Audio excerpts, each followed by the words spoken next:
किसी गांव में एक बहुत ही सिद्ध एवं तपस्वी महात्मा रहा करते थे और उनके बारे में प्रचलित था गांव में कि कैसे भी किसी की समस्या हो वह उसका निदान बहुत जल्दी कर देते हैं।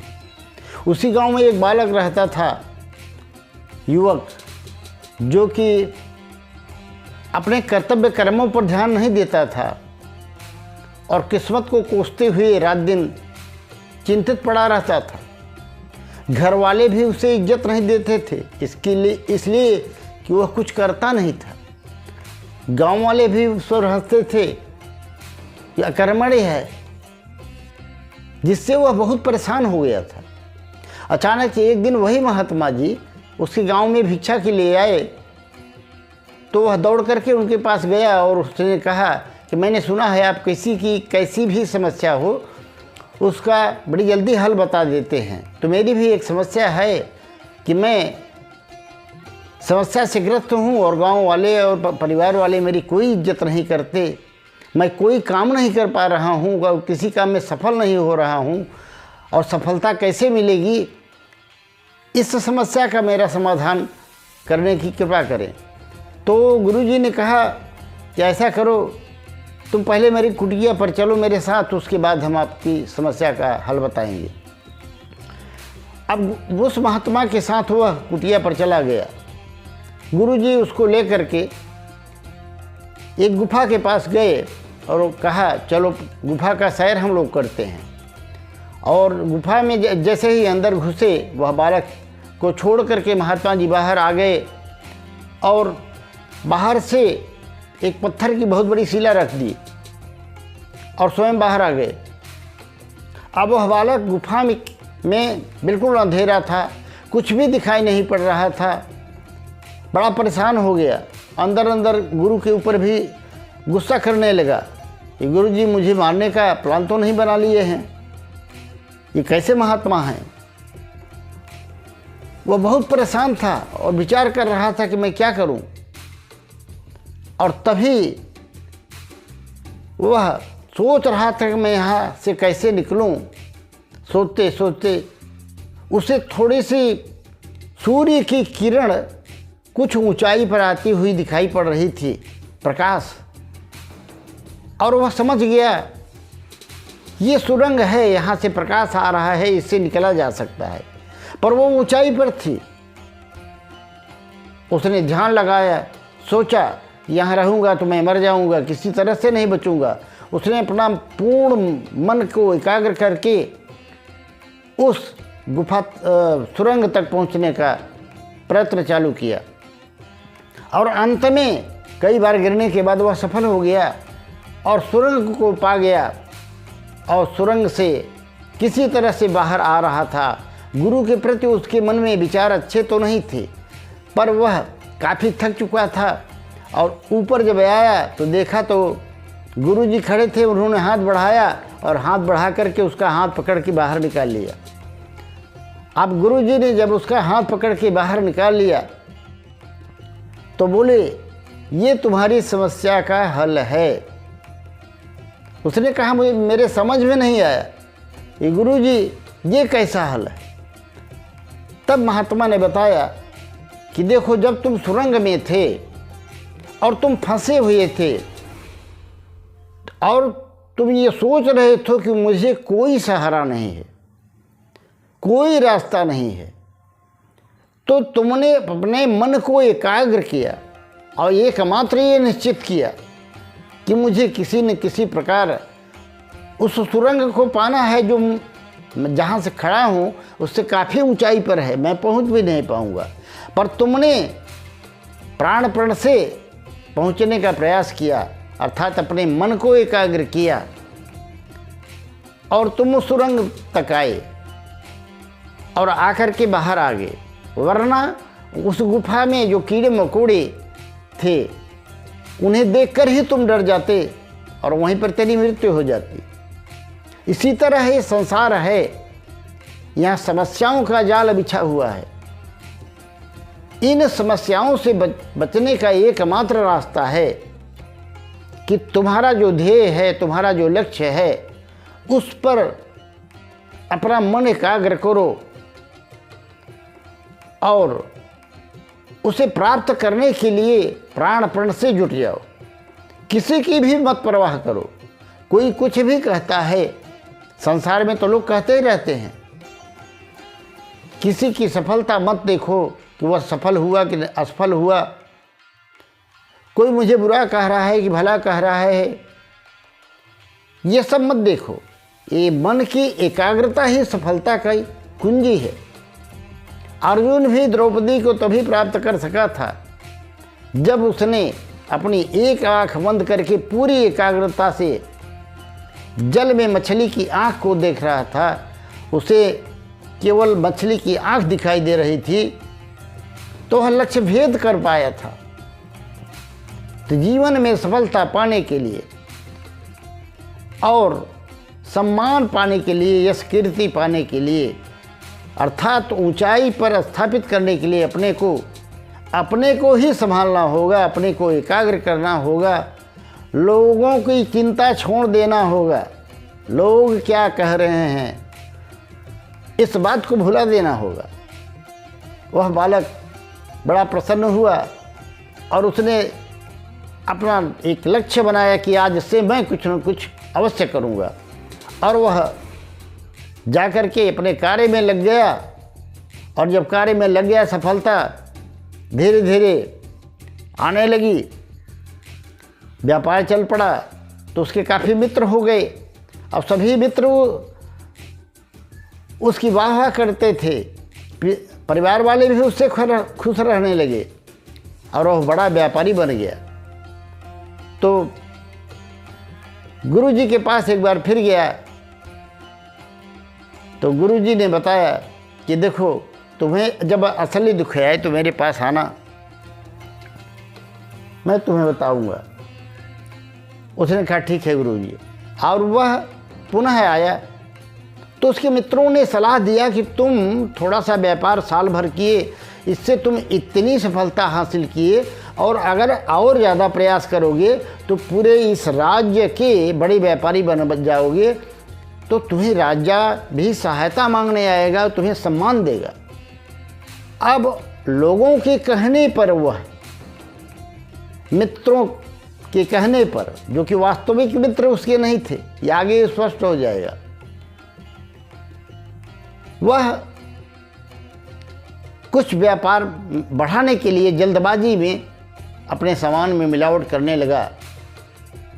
अपने आसपास पड़ोस के व्यापारियों को धमकाया भी, डराया भी, और अनैतिक तरीके से उनके व्यापार को ठप करवाने का काम किया। नतीजा ये हुआ कि धीरे धीरे माल में मिलावट के कारण उसका व्यापार ठप पड़ने लगा और कमज़ोर हो गया। यहाँ तक कि एक एक पैसे के लाले उसे पड़ गए। और जो पैसे व्यापार बढ़ाने के लिए उसने अपने मित्रों से लिए थे, सबसे पहले वही लोग आकर के तकादा करने लगे, मेरा पैसा दो। उसे समझ में नहीं आ रहा था कि ये मेरे मित्र हैं, ये मुझे बहुत सम्मान देते थे, मेरी आवभगत करते थे, और मेरा जब बुरा समय आया तो सबसे पहले यही आ गए। वह महात्मा के पास गया और उसने पूछा कि क्या करूं। तो मित्रों, इसमें एक बात यह है कि जब वो धनी हो गया था, उस महात्मा को एक घड़ा भेंट किया था सोने का, और जो उसके पास था, और वो ले जा करके गुरुजी ने कहा मुझे इसकी कोई ज़रूरत नहीं है, तुम इस ज़मीन में इस पेड़ के पास गाड़ दो। तो जो वह अंत में गया, बिल्कुल गरीब हो गया था, उसके पास कुछ भी नहीं था, कोई सहयोगी नहीं था, कोई मदद करने वाला नहीं था। तो गुरुजी से प्रार्थना करने पर गुरुजी ने उसको वह घड़ा निकाल करके खोद करके दिया और कहा कि अब जाओ, तुम पहले ये बताओ कि इस घटना से तुमने क्या सीखा। तुम बड़े आदमी बने, फिर नीचे आ गए, तुम्हें बड़े मित्र बन गए और बड़े सहयोगी तुमको मिल गए, बड़े आत्मीय जन मिल गए, रिश्तेदार बन गए, सभी तुम्हारे हितैषी बन गए थे। तो तुमने क्या सीखा? उसने कहा, गुरुजी मैंने इससे ये सीखा कि वास्तव में अच्छा दिन होता है तो सभी रिश्तेदार हो जाते हैं, सभी मित्र हो जाते हैं, पर बुरा दिन आने पर वो साथ छोड़ देते हैं। तो ऐसे लोग जो बुरे समय में हमारा साथ छोड़ दें, वो हमारे कभी भी मित्र नहीं हो सकते, अपने नहीं हो सकते। ये मैंने शिक्षा ग्रहण की। गुरुदेव ने उसे घड़ा देते हुए आशीर्वाद दिया कि जाओ पुनः व्यापार करो। वह आया और व्यापार में लग गया और फिर व्यापार की ऊंचाइयों को प्राप्त कर लिया। मित्रों, आइए दूसरी कहानी हम सुनते हैं। मोहन नाम का लड़का था। मोहन नाम का लड़का था, वह भी बहुत अपने जीवन में परेशान था और वह हर प्रकार की समस्याओं से ग्रस्त था। वह महात्मा जी से मिला और उसने कहा कि गुरुजी, मेरी सबसे बड़ी समस्या ये है कि मैं कोई भी कार्य करता हूँ, जिसमें भी लगता हूँ उसमें असफल हो जाता हूँ, अनेक रुकावटें आती हैं, और दूसरा शुरू करता हूँ उसमें भी इसी तरह की समस्या आती है।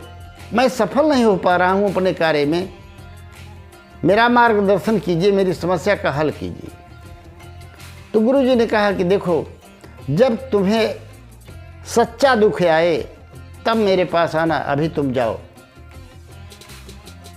वह भी मोहन चला गया। अब वह मन में विचार करने लगा कि मैं यही से ही भाग्य के भरोसे बैठा हूँ,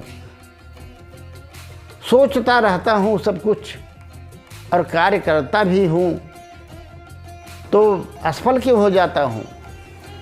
उसमें मन में निश्चय किया कि अब मैं जो कार्य करूँगा उसमें चाहे मुझे घाटा लगे चाहे नफ़ा लगे, मैं उसे करता जाऊँगा। यह सोचता हुआ वह जा ही रहा था कि उसने देखा कि एक महात्मा प्रवचन कर रहे थे कि दुख जो हैं वो हमारे शिक्षक की तरह हैं। वो हमारे जीवन में ऐसे शिक्षक हैं कि दुखों से हम चाहें तो शिक्षा ग्रहण करके अपने जीवन को सर्वोत्तम बना सकते हैं, और चाहें तो उन दुखों से डूब करके दुखों में अपने को हताश निराश कर लें। उसने सोचा कि दुख तो दुख होते हैं। अब वह महात्मा के पास गया और उनसे कहा कि गुरु जी, आप कहते हैं गुरु दुख शिक्षक हैं, पर मुझे तो नहीं लगता। तब महात्मा ने कहा, तुमने आज तक क्या सोच देखा, अपने जीवन में जो कुछ किया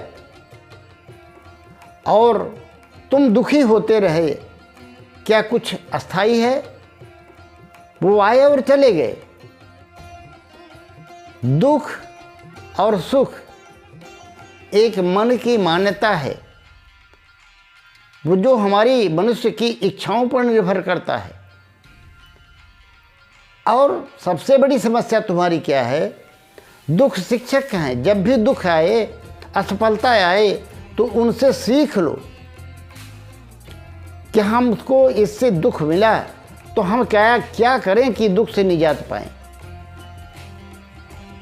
मोहन वहाँ से चला गया गुरु को प्रणाम करके, और दृढ़ निश्चय कर लिया कि अब मैं जो भी कार्य करूँगा उसे पूर्ण रूपेण करूँगा और मन को भटकने नहीं दूंगा। तो मन जो होता है, ये जो भटकता मन है, यही हमारे दुखों का कारण होता है। उसने निश्चय किया, अपने कार्य में लग गया, व्यापार में लग गया। व्यापार में धीरे धीरे उन्नति होने लगी, और धीरे धीरे उन्नति होने लगी। परिवार के लोग भी उसे मानने लगे और उसे कुछ पैसों की मदद कर देते थे। उसे काफ़ी लोग उसके साथ जुड़ गए। उसकी बड़ी ख्याति हो गई। मित्रों, कुछ दिन के बाद उसके माता पिता का देहांत हो गया। उसे बड़ा दुख हुआ। उसने माता पिता की अंत्येष्टि किया और आकर के अपने घर पर देखा कि कल तक जो पिताजी एक एक पाई के लिए दूसरों से लड़ाई कर लिया करते थे, आज वह नीलाम की वस्तु की तरह पड़ी है। उसके लिए लड़ाई करने वाला कोई नहीं है, जो करोड़ों की संपत्ति है। वो चले गए। उसके मन में एक विचार उठा, आखिर मनुष्य है क्या, हम हैं क्या। वह गुरु के पास गया और पूछा, तो गुरु ने कहा कि वास्तव में यही जानना बहुत आवश्यक है कि हम हैं क्या। मनुष्य का उद्देश्य एकमात्र यही होना चाहिए कि वह जन्म पाने के बाद यह जान ले कि वास्तव में वह है क्या। और जब तक वह नहीं जानता, इसको नहीं जान लेता, उसे अनेक परेशानियों का सामना करना पड़ता है। तो मित्रों, इस वीडियो में मैं आपको बताऊंगा 2-4 नाम। मुकेश मराडिया, जिन्होंने हमारे वीडियो को सराहना की है। अनिल पासवान और अरुण यादव और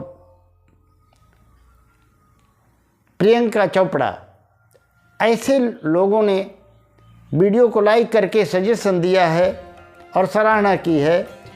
आप भी कमेंट अवश्य कीजिएगा और कमेंट करके बताइएगा वीडियो आपको कैसा लगा। हम आपको बहुत बहुत धन्यवाद देंगे और आपके बताए हुए बातों को अपने वीडियो में अवश्य रखने का प्रयास करेंगे। प्रेम से बोलिए राधे राधे, जय श्री कृष्ण।